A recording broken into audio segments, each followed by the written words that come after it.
Today's adventure starts in the city of eternal sunshine, Hamburg, Germany, where we are departing for a place that is known for its history, its food, and its beaches.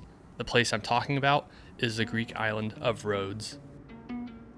Now, this necessarily wasn't a photography trip, but nonetheless I did have the side challenge of trying to photograph the layers upon layers of history here, because you have pre-ancient history, you have ancient Greek history, Roman history, you have the Hospitaller Knights, you have the Ottomans, you have fascist Italy, then you have the modern Greek state. And for that, I brought my Nikon F as well as my Mamiya 6, two just solid travel cameras.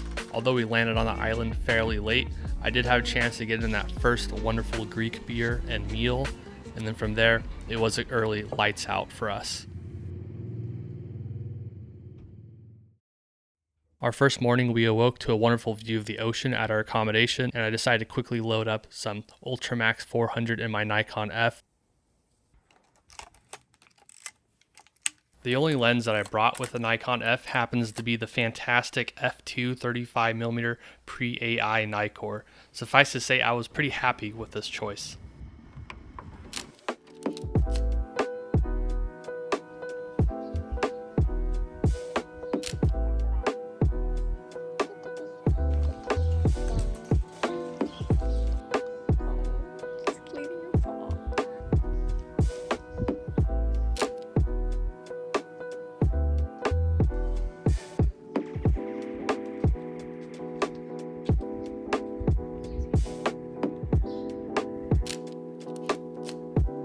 As much as I loved wandering around this quiet Greek village, I was curious to check out the selection at the local grocery store.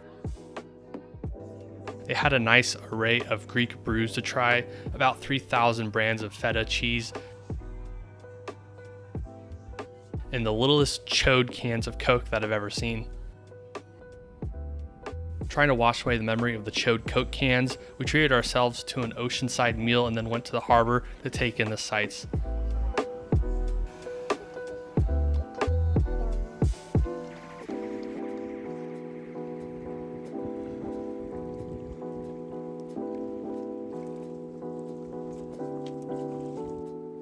Of course, I couldn't refuse the chance to document this salty sailor's seaside lounge as well.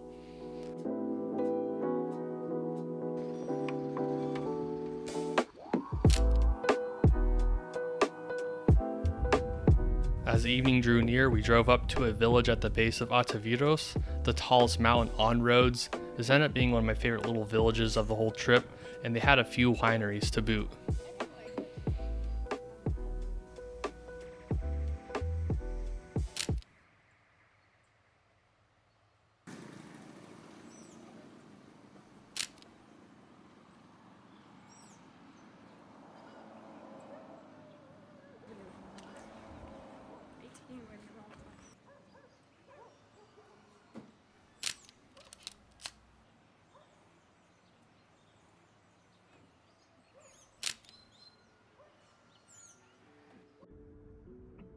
To finish off the day, we popped on over to the first of many castles that we'd see on this trip. This is Cretinia Castle, and it was built by the Hospitaller Knights in the 1470s to help protect the village of Cretinia and the island of Rhodes from pirates and from Ottoman invasion. The castle even saw fierce fighting during the first Ottoman invasion of the island in 1480, and in the end this was just a great spot to photograph the sunset.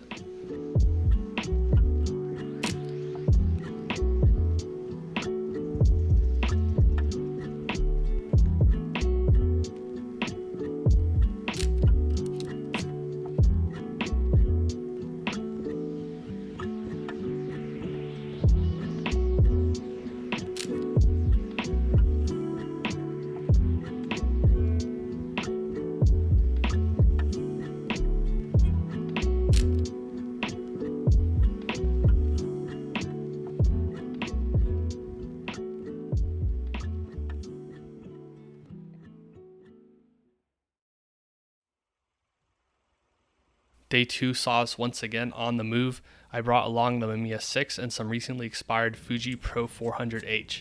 For this trip I brought along a whole pro pack of the stuff, and that is mainly what I used with the Mamiya.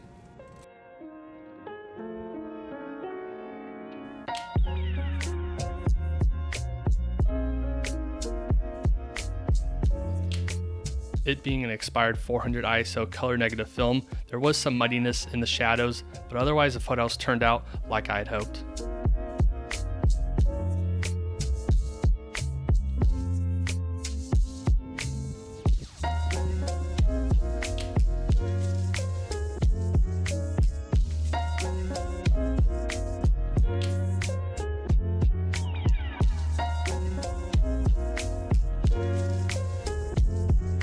The first stop of the day happened to be out in the boonies at a dried up reservoir. On the other side of that reservoir, there happened to be an abandoned Greek Orthodox church, which come hell or high water, literally, I was gonna have to photograph.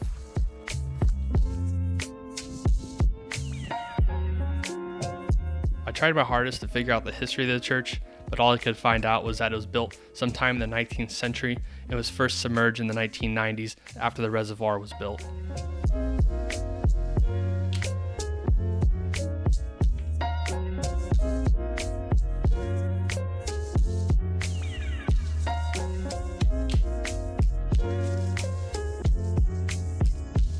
After leaving the church, of course, I had to refresh myself with a nice chilled cola, equally refreshing and compact.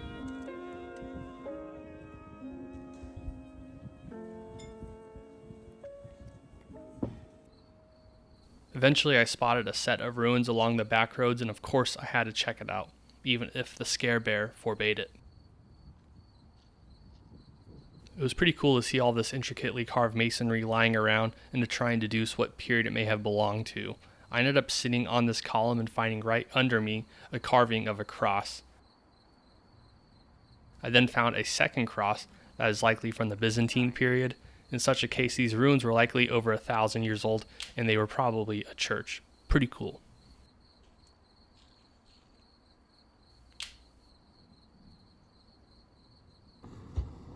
After cosplaying as Indiana Jones for a little while, decided to go to the beach and enjoy the finer things of a Greek vacation.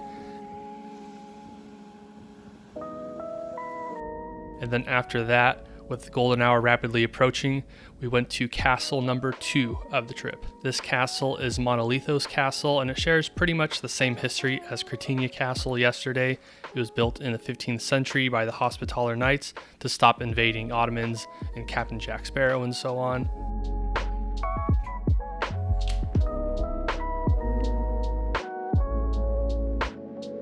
I gotta say the light was quite nice here. We spent a lot of time on the western side of Rhodes for this trip, and for that reason we always had guaranteed nice sunsets.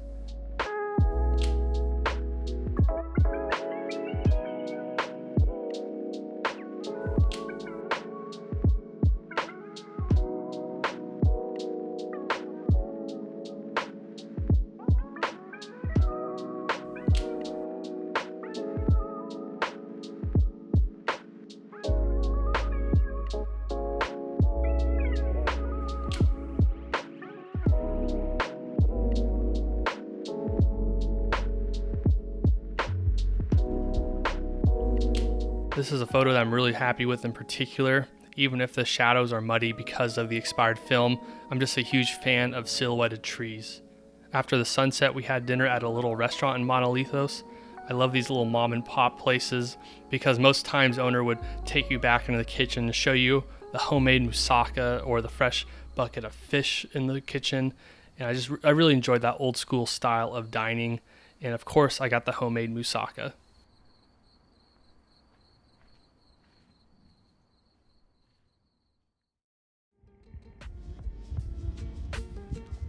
The next day we planned to tour the eastern side of Rhodes and the village of Lindos. Of course, I found this soccer field on the way and had to check it out, and for some reason it reminds me of the Oakland Coliseum.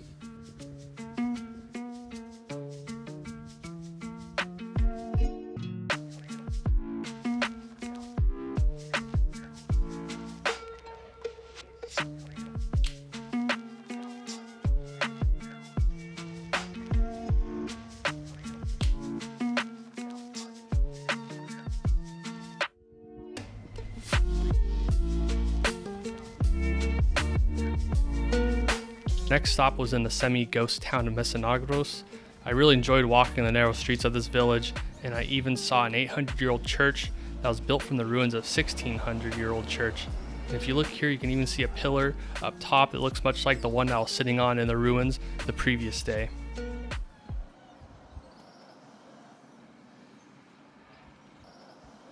So yeah, this village is fairly interesting because half the buildings look abandoned while the other half were in the process of being restored. So you can see it's perhaps a town that's going to be on the up and up soon.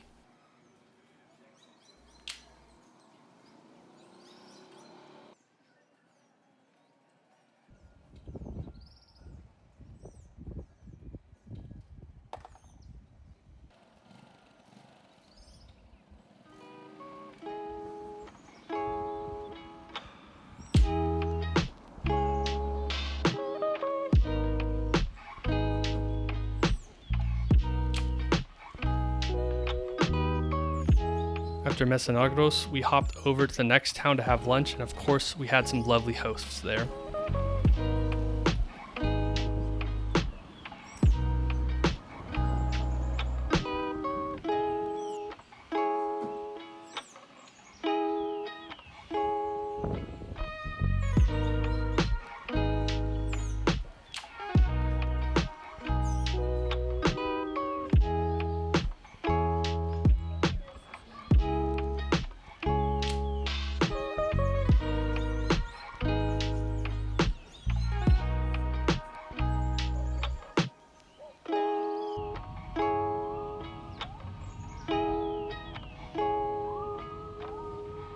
By the early afternoon, we reached the town of Lindos, arguably the most picturesque on the entire island.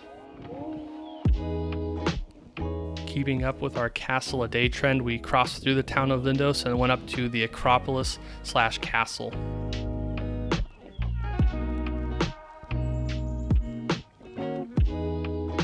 This site seriously has layers upon layers of history, starting with an ancient Greek temple of Athena, then the Romans built a temple dedicated to Emperor Diocletian, and after that the Byzantines built fortifications around the whole complex.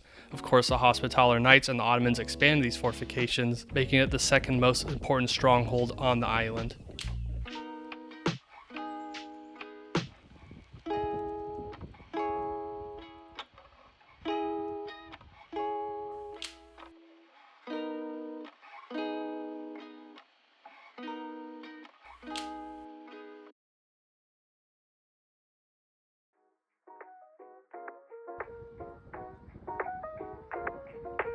On the way back to the car, there was also a cool little amphitheater, and of course all these kitties hanging around the ruins.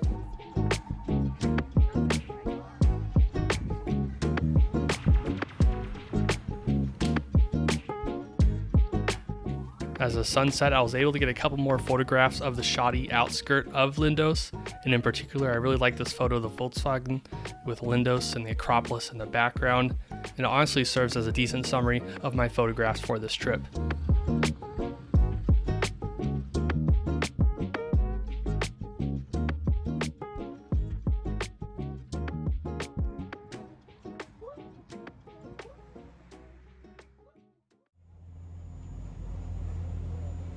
The next morning we found ourselves departing the island of Rhodes en route to the tiny island of Shalki. I decided to pack light and only rock the Nikon F and a roll of Cinestill 400D, and for the most part our plan was to check out the nice little village there and then go to the beach.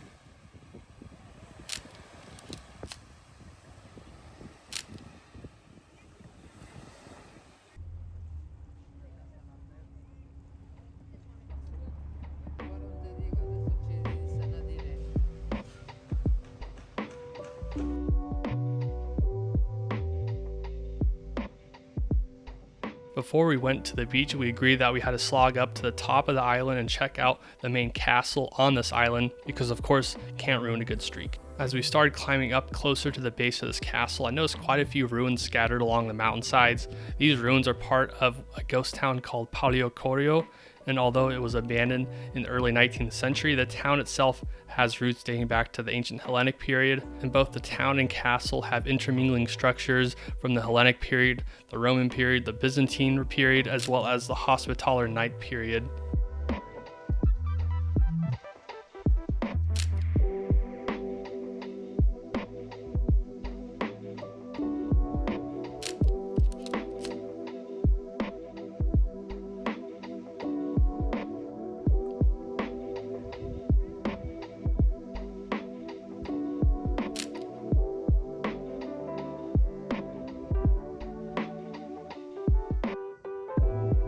About midway up to the castle, we came across an ancient Greek throne dedicated to Zeus of Hecate.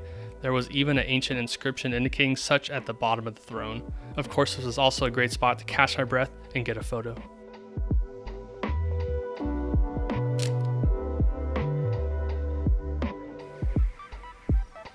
The view from the top of the castle was nothing short of spectacular. Not only did we have a bird's eye view of the entire island, but we also had the whole damn castle to ourselves. How awesome is that? I even got to climb up and walk along the medieval parapets of the castle.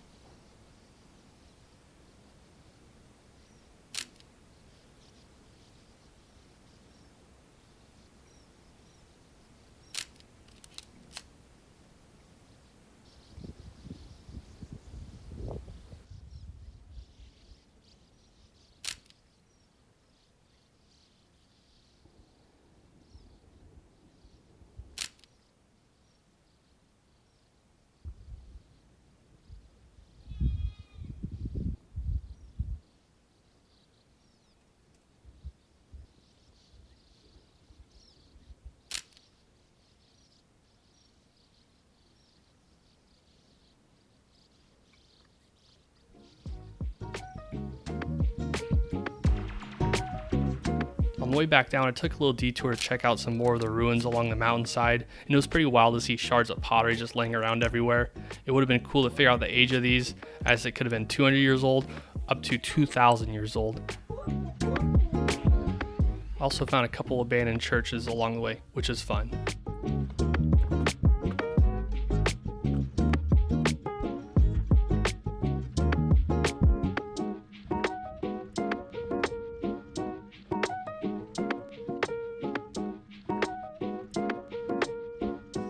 The second abandoned church was almost completely collapsed and overgrown, and I was able to squeeze inside to get a view of this original intact art that's on its very last legs.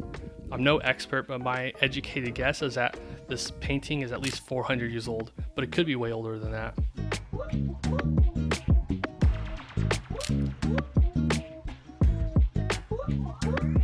Hiking around the ruins of Palio Corio might have honestly been the highlight of my trip, and I really regret not bringing more film to capture it. With that being said, it was finally time to go down and relax on the beach. It was also apparently a really good time to have a few too many margaritas and beers, but a beach vacation is a beach vacation.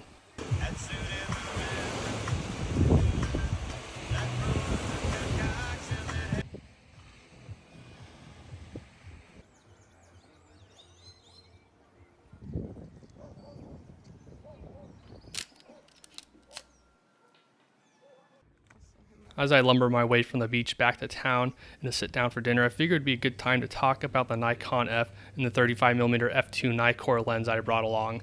The Nikon F, of course, is a legendarily robust and basic camera. It can serve as a great travel camera given the bumps and bruises that comes with traveling. And then the 35 f2 Nikkor is just a great focal length in general, and it's especially fairly fast for the age. And it's really just useful for darker scenes in the evening, not having to bring a tripod along. And I found that the contrast can be quite satisfactory, and the sharpness have never really been an issue either. If you ever find a good deal on one of these lenses, I definitely suggest buying it.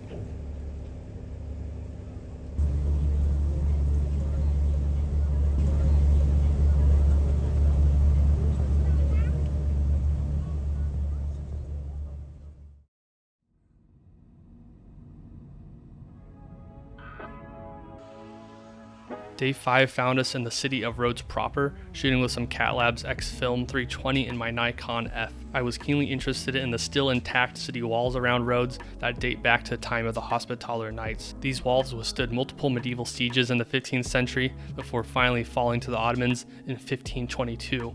These walls still even bear many scars from the fierce battles at the time, and there are countless Ottoman stone cannonballs strewn about to this day. There are even still a couple of these cannonballs lodged in the walls.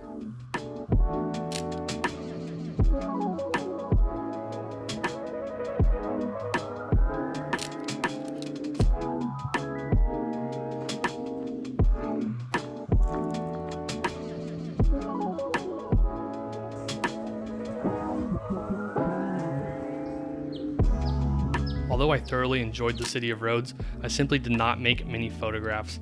Perhaps I was just feeling a little drained photographically at the time.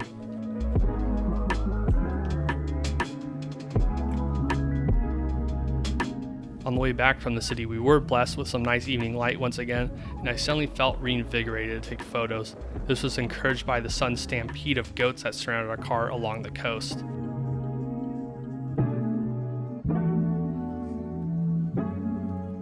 To put things simply, I really enjoyed photographing this scene. Goats and a pretty sunset are just a fun combination, and I brew through a lot of film fast. Some of my favorite photos of the trip actually came from this evening, and I think you can see why.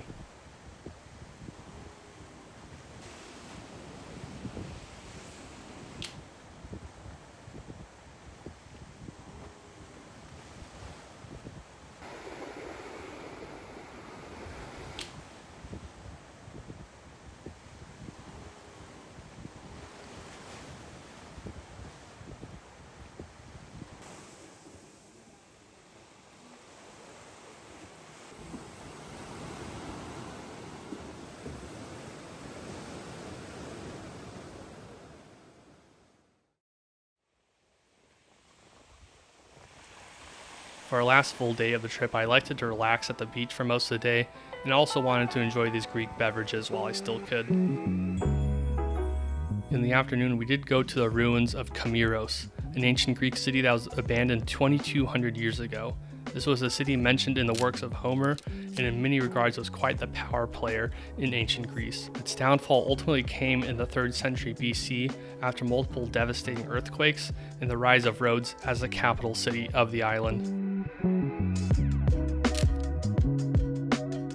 Because I ran a Fuji Pro 400 while photographing those goats the previous evening, I ended up switching over to Cinestill 400D in my Mamiya 6.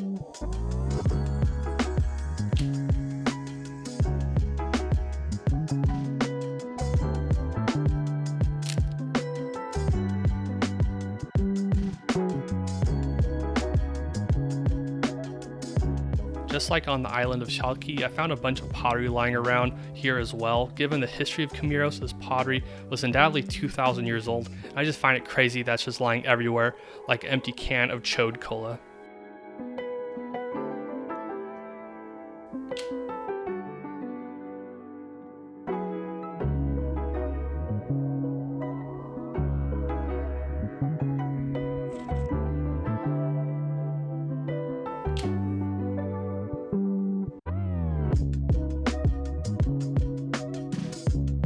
As the sun drew closer to the horizon for our last evening on Rhodes, I decided to use up the last of my film on some old cars, of course. There was an abandoned, overgrown turf soccer field I also had no choice but to photograph.